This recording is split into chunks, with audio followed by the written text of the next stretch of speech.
Les gars, nous on n'est pas des vlogueurs, même lui il est young d'être fumé, wesh. Deuxième loco de chez Goliath. Go, c'est parti. Ah ouais, j'avoue Enzo là, tu m'as convaincu hein. Soyez prêts, dimanche 22 septembre les gars. 22 septembre, premier road to Netflix.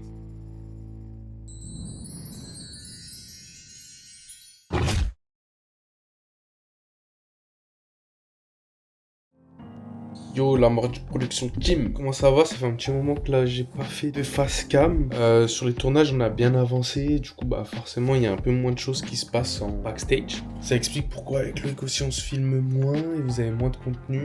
Et notamment on va s'orienter petit à petit vers du contenu sans tournage, hein, avec du face cam, nos débriefs, etc.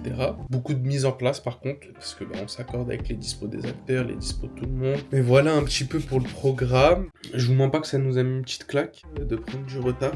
La sortie de la série devait être cette semaine, mais il y a quasi clairement rien de prêt. On doit repasser sur tous les montages parce que bah les montages ils sont pas comme ce que nous on a en tête et ils sont pas aussi pour faire court, c'est pas comme ce qu'on avait imaginé et ce qu'on avait en tête. Et honnêtement, il y a eu un petit moment avec Loïc où on s'est regardé et on s'est dit chacun de notre côté. Et il y a eu un petit peu, vous savez, les petits non-dits, les petites messes basses pour pas inquiéter l'autre, mais on a crevé l'abcès, peut-être le temps de digérer et clairement on s'est tous les deux fait la réflexion, mais c'est ça la série qu'on a fait, on a mis de l'argent en l'air là, parce que c'est nul, genre moi je me suis placé dans votre rôle, c'est-à-dire le rôle de spectateur de la série, et c'était nul. Et en fait en se posant en salle de montage, on s'est rendu compte qu'en fait c'est le montage qui fait tout, et donc on retravaille sur tout le montage, et là sur, je peux vous le dire hein, en vrai, la série dans l'état où elle était, où elle nous a été envoyée, c'était nul. Vraiment c'était très nul. Aujourd'hui, avec la patte de Loïc et la mienne, on tient quelque chose de très bien avec du bon potentiel. Il faut continuer de creuser. Nous, toutes les semaines maintenant, on est en salle de montage pour justement mettre notre créativité, mettre les choses telles qu'on les voit, dynamiser la chose, rendre le contenu agréable, trouver les bons plans, les bons actings de tout le monde. Et donc ça, c'est bien. Donc il va falloir continuer à ça jusqu'aux derniers épisodes de la série. Il en reste pas mal. Et je sais pas quand vous verrez cet épisode-là. Si on est après janvier et que les épisodes ne sont pas encore sortis, accrochez-vous bien à la chaîne parce que ça veut dire qu'il y aura eu encore des problèmes et que là, des débriefs vont devoir s'imposer avec l'équipe de montage. Que dire de plus à part, je vous souhaite un bon visionnage, continuez à nous faire des retours, partagez, parlez de la série et de Mort du Production autour de vous, et ça arrive bientôt. Bon visionnage l'équipe.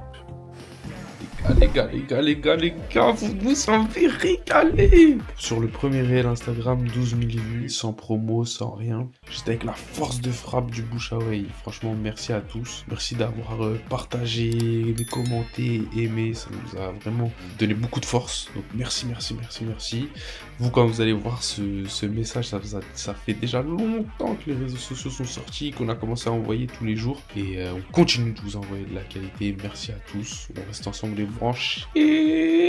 342 pages les mecs. Les mecs, c'est un jour qui est historique, on est vendredi 27 septembre, il est minuit 49 et j'ai fini d'écrire. J'ai pas beaucoup parlé, mais en vrai, faut vraiment y croire parce que les gars, si vous y croyez pas, personne va y croire pour vous. Ce projet-là, c'est un projet, on s'est battu pour le faire. Ouais les gars, je suis fier. Écoutez pas les gens les mecs. Si vous avez des projets, foncez. Écoutez pas les gens. On s'est jamais dégonflé, on n'est pas du genre à se plaindre de moi de toute façon. En vrai les gars, faut faire ce qu'on aime. Et il faut se donner les moyens de son ambition. C'est juste ça. Je crois pas que je referai des projets où tu joues, où tu réalises. C'est trop d'énergie les gars, je vous jure, c'est trop chiant. Par contre, ça m'a vraiment appris la complémentarité artistique dans un sens où quand tu écris un projet, tu le co-réalises, tu le coproduis et que tu joues dedans, mais t'es un peu à tous les étages. Du coup, ça veut dire que tu te rends compte vraiment de toutes les réalités. T'es dans la réalité de la production, au niveau de l'oseille, dans la réalité de la réalisation, du scénariste, parce que du coup t'as écrit, mais tu te rends compte que tout ce que t'as écrit ne peut pas forcément être mis en scène, qu'il faut réussir à trouver des compromis, donc t'es vraiment dans toutes les boucles, et c'est grave kiffant. Mais les gars, ça prend tellement d'énergie. Les vaillants, c'est ceux qui vont jusqu'au bout de leurs idées. C'est beaucoup vu de critiquer, de parler, ouais mais tu ferais ça, mais c'est compliqué de faire ça, mais comment tu vas faire? Toi fais poto, tu parles beaucoup, lui là, va faire. Nous on a fait. On sait pas si on va réussir, nous on a fait. Je pense qu'on va réussir quand même. Mais on a fait les gars.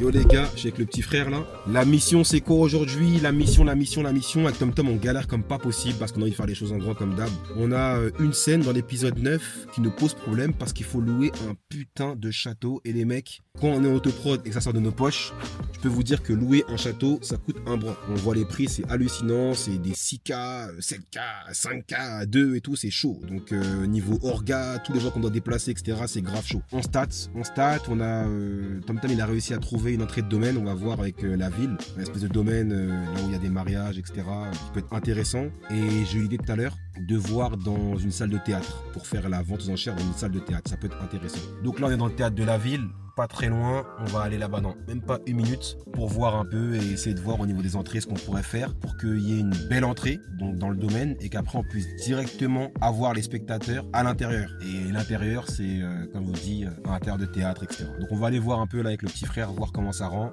On vous tient au courant les mecs. Personne, les trucs qui sont vides, à deux doigts ça rentre en mode c'est juste ici.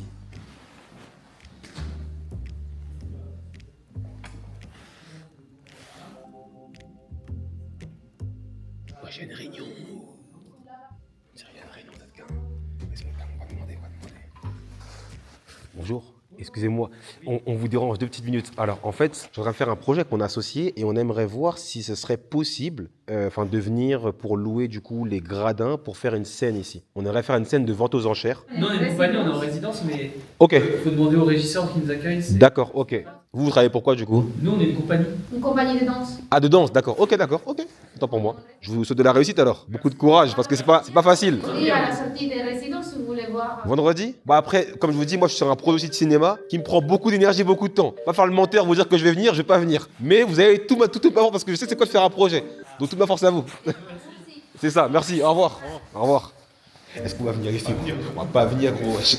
Pas te mentir, moi je suis pas un menteur, je m'en fais dans les films moi, wesh. Excusez-moi, je viens pour parler au régisseur s'il vous plaît. Il n'est pas là?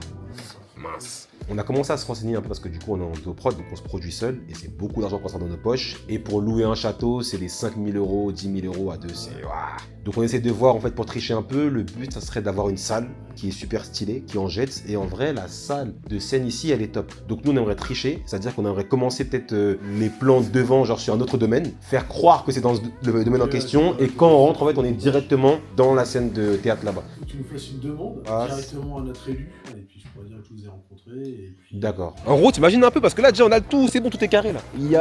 On a la salle, tout va être débloqué. Je reviens ici jeudi pour essayer de choper l'orchestre et essayer de voir s'il pourrait nous aider et contribuer à la beauté de la scène. Parce qu'on a déjà le tableau, on a déjà les figurants, mais j'avoue qu'un bête d'orchestre, les gars, ça pourrait bien rendre pour cette scène de vente aux enchères. Donc voilà. Les gars, aujourd'hui c'est charbon. Je dois appeler le reste des acteurs de l'épisode 10. Ce qui est bien, c'est qu'on se prend plus la tête comme avant pour trouver les acteurs. Les acteurs ramènent des acteurs. Ça, c'est grave lourd parce que du coup, les acteurs voient qu'on est sérieux et tout. Donc ils nous ramènent des connaissances ou des potes à eux qui tournent pas forcément et qui sont bons également en disant voilà, j'ai un tel.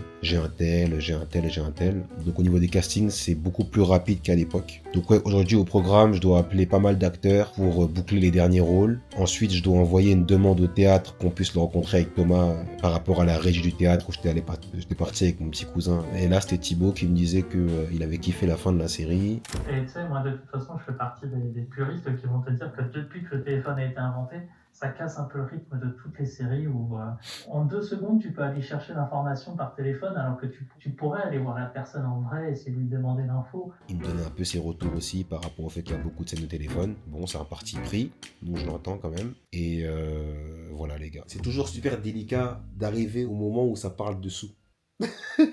Parce que toi, tu sais que tu vas pas payer les gens. Et je me dis, mais est-ce qu'il est hypé comme ça parce qu'il sait il se dit qu'il va être payé? Parce que moi, ça m'est déjà arrivé, les gars, d'appeler des mecs qui sont grave hypés et tout. Et au moment où ça te dit, ouais, par contre, t'es pas rémunéré, il y a un blanc au téléphone. Il y a un blanc au téléphone, ça me fume. Il y a un blanc. À régie. Allô? Ouais, je t'ai entendu. Hein, c'est pas rémunéré. Ok, je vais réfléchir. c'est que c'est déjà mort. Mais lui, il m'a dit, je lui ai dit, ouais, non, t'inquiète, c'est pas rémunéré, y a pas de souci, c'est bénévole, j'entends. Ah, précisé Jamel, et effectivement, je l'ai pas dit, c'est en autoprod, donc... Exactement, on a choisi de prendre la voie de l'indépendance, mais on a mis beaucoup d'argent sur la réalisation. Au niveau des caméras, on tourne avec des RED, tu vois, les caméras de Netflix. Il y a une qualité d'image qui est incroyable, tu vois, Jamel. Donc moi, ce que je te certifie, c'est que avec nous, tu auras des belles images. Maintenant, c'est vrai qu'en termes de rémunération, on pourra pas. Je crois que le gars, il veut juste de la matière, en fait. Il veut un rôle avec de la matière. Donc j'aime bien ce profil-là, c'est top. J'ai encore beaucoup de gars à appeler. Je vais les appeler tout à l'heure. Donc, je vous tiens au courant, les mecs. Waouh. L'équipe, dimanche matin, comme ça peut se voir à ma tête, je vais juste vous faire un petit débrief, comme je vous l'avais dit en début de semaine, sur le passage chez Goliath, en parlant du générique. Si on veut pouvoir le faire dans le temps imparti, avec toute la marge de taf qu'on a, en réel c'est faisable. Si après on commence à se le faire en 3D, bah faut commencer à modéliser, faut commencer à voir lequel expert 3D on trouve un, parce que là chez nous on n'a pas expert en 3D. Et en fait, nous avec Loïc, ce qu'on veut, c'est partir en plan vraiment serré sur des photos, un petit peu pris avec un format argentique. Sur ces photos-là, il y aura écrit le nom de la personne dans la série. Et en fait, avec des post-it, des punaises, vraiment, vous savez, un style un petit peu tableau d'enquêteur. Et donc les photos elles vont brûler et les flammes elles vont partir dans un certain sens, donc on va suivre les flammes, on va arriver sur une autre photo, ça va brûler, etc. etc. Et le sens des flammes a une importance que je ne peux pas vous dire, sinon je pense que vous allez trop être spoil. Tout ça avec des plans serrés, plans serrés, plans serrés, et puis quand on arrive sur le dernier personnage, là les flammes restent autour de lui. On part de plans serrés et petit à petit on recule, et puis là on découvre qu'en fait il y a toute une histoire. Et on découvre tous les personnages et tout le tableau d'enquêteur. Maintenant, pour avoir discuté, je pense que ça va être un petit peu compliqué. En soi, c'est possible, mais honnêtement, ils n'ont pas de personne en interne qui puisse faire ça. Donc ça veut dire qu'il va falloir chercher quelqu'un. S'il faut aller chercher quelqu'un, c'est du temps. La personne, on n'est pas sûr de bien s'entendre avec elle, on n'est pas sûr qu'elle fasse un travail de qualité. Et ce genre de générique-là, en vrai, vous avez vu, même moi, comment je l'explique, c'est un petit peu difficile, faut avoir la vision en tête. Si même à expliquer, c'est difficile, à se faire comprendre, ça va être compliqué. Je pense que ça sera dans le prochain vlog. Je pense qu'on va abandonner cette idée et on va trouver quelque chose d'autre, tout simplement. Donc voilà, c'est tout pour la semaine. Encore merci. Là, on est le matin, donc là, à 18h, il y a le premier vlog qui va sortir, le Road to Netflix 1. Merci pour votre assiduité, les partages, les likes, etc. Franchement, on ne pensait pas dès la première semaine faire ce genre de score. Et on se voit la semaine prochaine, l'équipe. Ciao!